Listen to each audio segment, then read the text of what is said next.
Samajwadi party के supremo Akhilesh Yadav ji के लिए। अखिलेश जी नमस्कार। बहुत नमस्कार और बहुत धन्यवाद आपका।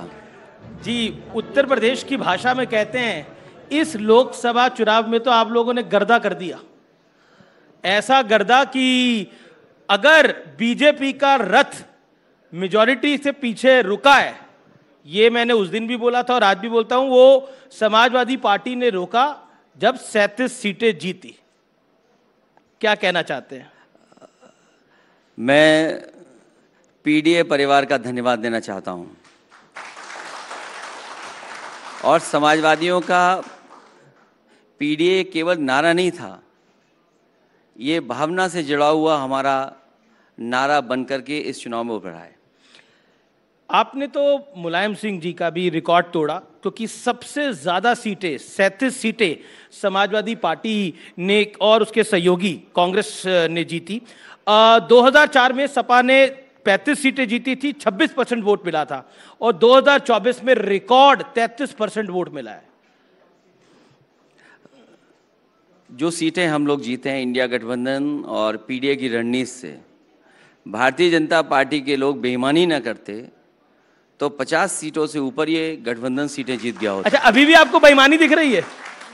कई लोकसभा की सीटें ऐसी हैं और जिस तरह से प्रशासन ने व्यवहार किया था, प्रशासन अगर निष्पक्ष रहता और जितनी भी शिकायतें समाजवादी पार्टी ने की थीं उस पर इलेक्शन कमीशन एक्शन करता तो आज 50 सीटें इंडिया गठबंधन की होती और 50 से ऊपर भी हो सकती थी। अच्छा, 36 सीटें एक तरफ, अयोध्या की सीट एक तरफ। अयोध्या की सीट आप लोग जीत गए और उसको आप और राहुल जी अपने बिल्कुल बगल में भी बिठाते हैं।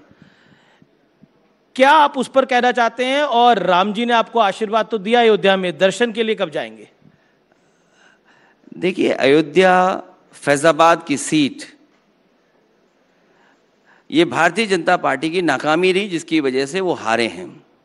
और मैं बधाई देना चाहता हूं समाजवादी पार्टी के कार्यकर्ताओं का, जिन्होंने लगातार जनता का साथ दिया और उसका परिणाम ये हुआ कि अयोध्या की जनता ने, अयोध्या में भी आशीर्वाद समाजवादियों को मिला।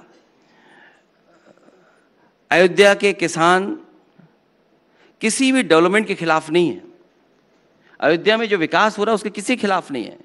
और आप कल्पना करिए कि अयोध्या जैसी पावन धरती पर अगर जमीन को लेकर के भ्रष्टाचार हो रहा होगा तो सोचिए उत्तर प्रदेश में और जिलों में क्या हो रहा होगा। अच्छा, आपने ये सवाल का जवाब नहीं दिया, राम जी के दर्शन के लिए कब जा रहे हैं? हमारा मंदिर भी निर्माण हो गया है लगभग पूरा। जैसे ही हमारे मंदिर का निर्माण हो जाएगा वहां का दर्शन करके सीधा मैं अयोध्या जाऊंगा। और फिर मंदिर आपका हमारा क्या, मंदिर तो सबका होता है। ये तो भारतीय जनता पार्टी को भी सोचना चाहिए था। निमंत्रण क्यों दिया आपने? अगर भगवान सबके थे तो आप निमंत्रण से कैसे बुला रहे थे? आप पाबंदी क्यों लगा रहे थे कि आज आप नहीं आएंगे दर्शन करने? चलिए, अब मैं दूसरे नैरेटिव की तरफ आता हूं। एक नैरेटिव समूचे विपक्ष ने सेट करने की कोशिश की कि बीजेपी का शासन आएगा तो संविधान बदल देगा, आरक्षण को समाप्त कर देगा, और इस नैरेटिव का फायदा उत्तर प्रदेश में मिला भी।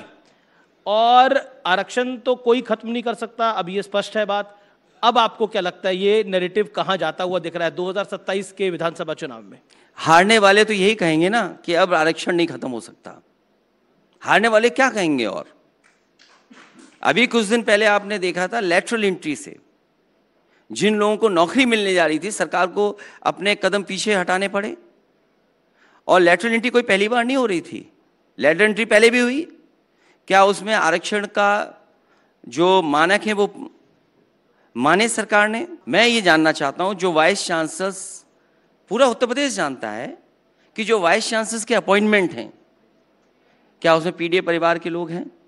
और फिर वाइस चांसलर्स ने जो जिन लोगों को अपॉइंट किया है क्या उसमें पीडीए परिवार के लोग हैं? मेरा